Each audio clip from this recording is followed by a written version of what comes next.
Buenas a todos, soy Edgar de nuevo. Estoy aquí para analizar los dos siguientes suplementos de Cyberpunk, que son el informe corporativo 1 y la guía del árbitro. Y vamos a empezar con el informe corporativo 1 porque nos va a dar algo de menos chicha. ¿Vale? ¿Qué son los informes corporativos? Los informes corporativos son pequeños suplementos que cada uno pretendía describirnos dos empresas. En este primer informe corporativo es Arasaka y EFE, que es una es muy importante dentro de la ambientación Cyberpunk, y la segunda podemos pensar que no, pero vamos a descubrir que tiene su aquel. Yo me he leído también el tercero, que habla de la guerra de energética y petrolera. La verdad es, para mí es casi el más interesante, pero este, solo por ver Arasaka y cómo funcionan las empresas, como además ser el único en español, puede merecer la pena. Pero bueno, ¿qué nos vamos a encontrar? Bueno, pues nos vamos a encontrar con... Bueno, primero voy a leer una cosa. Atención, chavales. Imagina un cartel bancario de ámbito mundial dirigiendo a misteriosos jeques de tierras lejanas, con corporaciones que abarcan 62 países. En solo unos pocos y agitados años, este banco ha salido del infierno, compró senadores, blanqueó dinero de los señores de la droga, ayudó a dictadores a saquear sus arcas nacionales, vendió armas a naciones del tercer mundo y posiblemente subvirtió la CIA y el Consejo de Seguridad Nacional.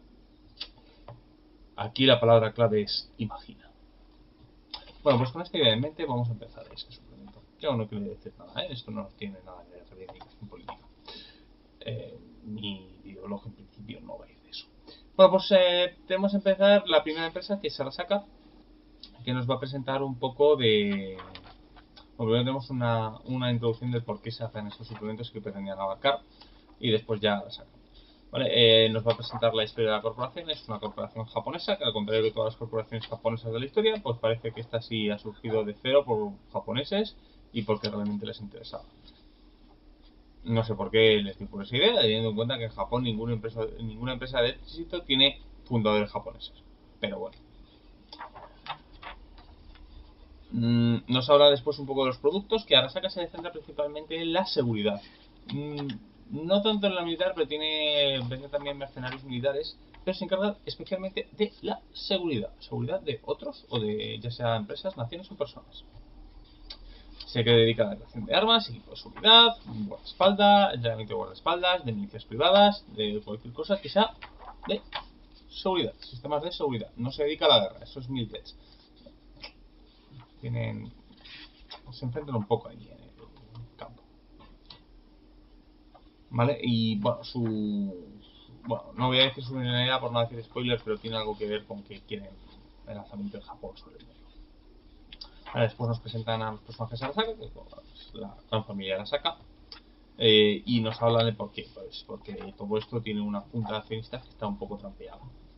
Básicamente, te mandan a callar si compras muchas acciones. No vayas a ser que tengas voz y voto en el consejo. Entonces nos hablan un poco de cómo funcionan los ejecutivos, los guardaespaldas, qué vehículos suelen llevar, su arma, sus productos más destacados. Es un tanque. No se dedican a la fabricación militar, pero tienen tanques. Y armas, muchas armas. Fabricación de armas personales y antipersonales, todas las que quieras. Y después también nos hablan de un poquito de sus oficinas y lugares claves, que evidentemente es Japón. Japón es el feudo de Arasaka.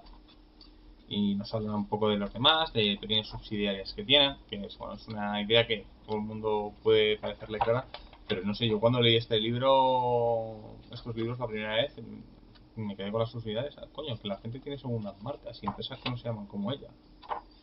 Fue sorprendente, ¿no? Sobre todo porque estos libros, se nota que los tipos que escribieron para quienes podían llegar a haber trabajado en su vida, porque no te creas que están muy distanciados de la realidad empresarial, y menos de la actual. Y por último viene, pues bueno, una aventurilla sencilla, una píldora de aventura, se puede jugar una o dos tardes y le da mucha chicha. No sé, está bien, no, a mí no me gusta, me gusta más la de IEC, pero no está mal. Y después viene la descripción de la propia IEC. IEC tiene la particularidad que es una empresa, un principio podríamos parecer menor, pero tiene la particularidad de que lo que se hace es dedicarse a fabricar las piezas para todos los demás. No te fabrica un avión, te fabrica las turbinas. No te fabrica las pistolas, pero te fabrica los precursores eléctricos. No te fabrica tal, pero te fabrica el sistema de radio. No te fabrica ordenadores, pero te fabrica el microprocesador. Tiene cogidas a muchas empresas por los huevos porque tienen las patentes de casi todo, algún componente esencial de casi cada cosa que se fabrica en el mundo del 2020.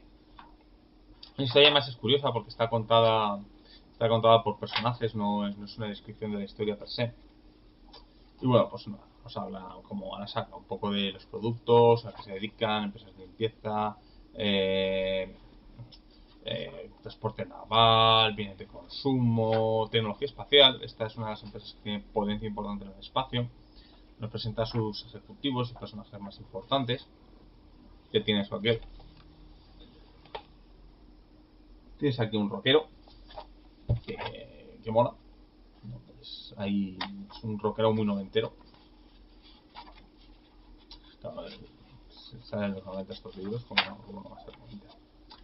Y te habla un poco de su estrategia, planes secretos, que también tampoco puedo hablar, sus armas más habituales, sus inventos más eficientes, cuáles son sus principales oficinas. Me encanta la oficina ahí en mitad del océano.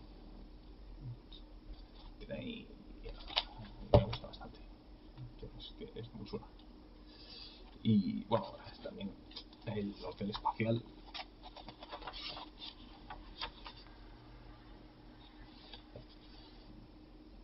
Que mola también bastante.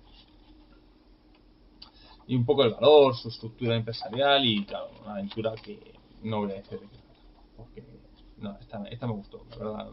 Es una aventura muy sencilla, pues complica mucho y puede merecer la pena. Pero bueno, este es el informe corporativo. Pero después de este vamos a ver el plato fuerte, que yo considero uno de los mejores libros para narradores que jamás ha hecho, que es La guía del árbitro. Un manual que a mí casi me enseña a dirigir. Para mí le tengo mucho cariño y lástima no tener mi propia copia, porque es muy bueno. Pero en fin, eso lo veremos después.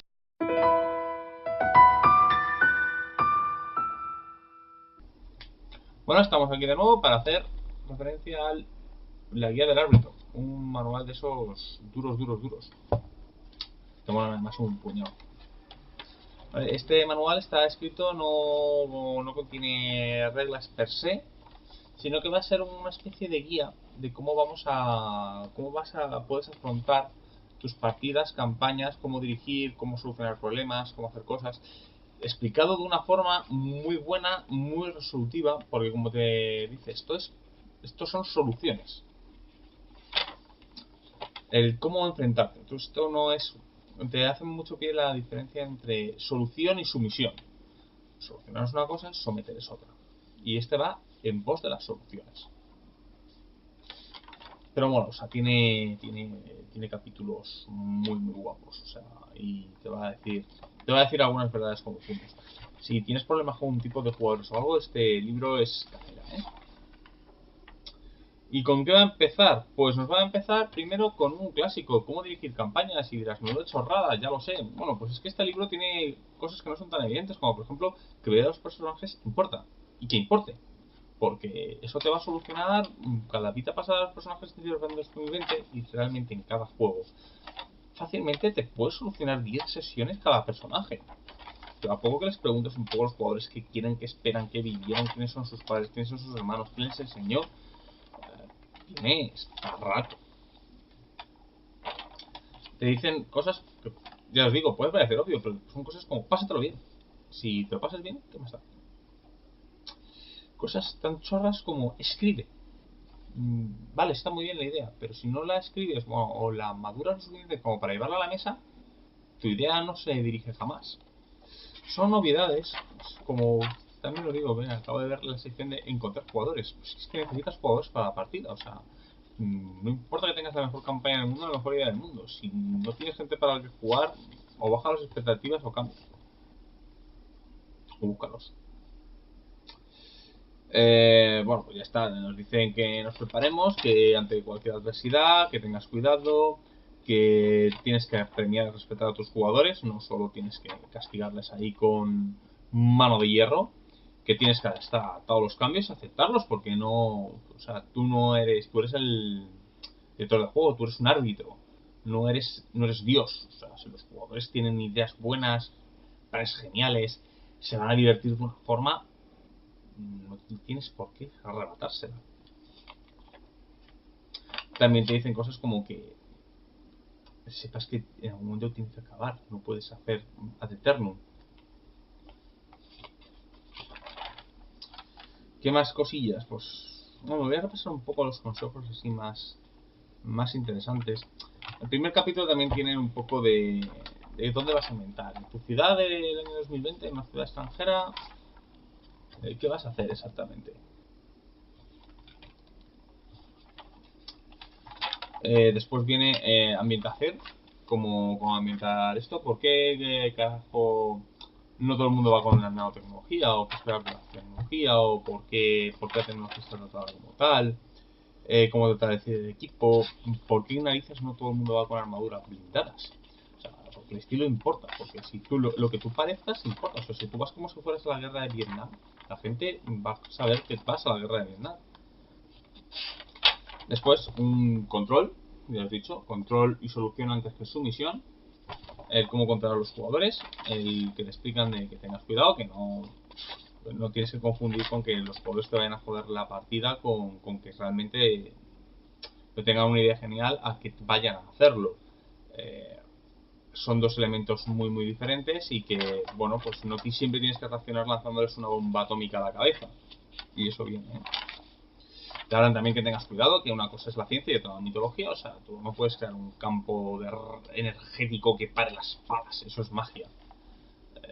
Porque es una tecnología no plausible. Dices, no, pero los ciberimplantes también. Bueno, pero es que una mano robótica va a estar muy metida en la idea de ciencia ficción.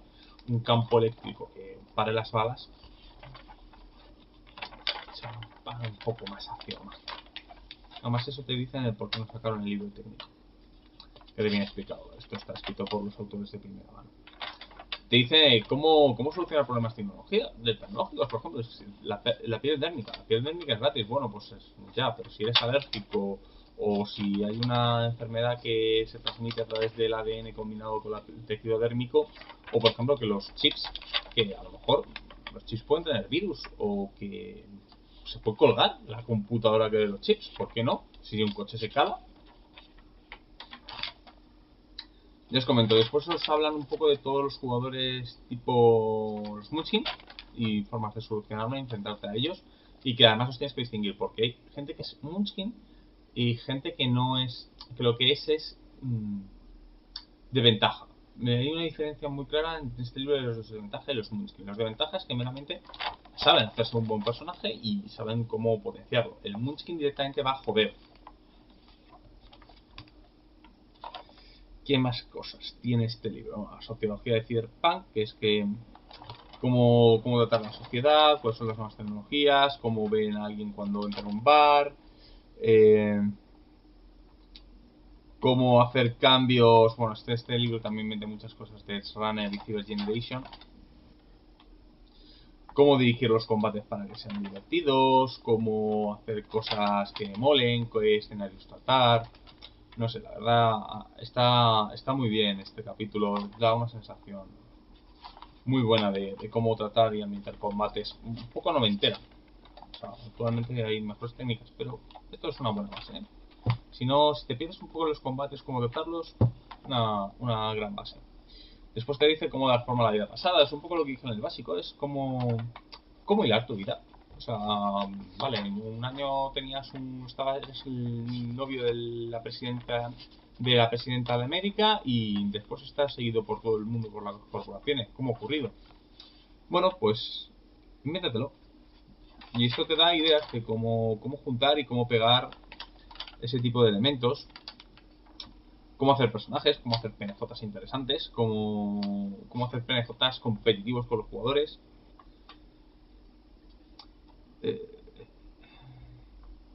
Te habla cómo tratar un poco con los personajes complicados, como por ejemplo qué hacer con la programación, ese tipo de cosas que dice, ¿qué vas a hacer? Pues bueno, pues este tipo de cosas lo hacen, ¿no? Cómo hacer que cada cada tipo de personaje brille un poco y cómo darle tramas y cómo darle ahí fin y ir un poco más del estereotipo.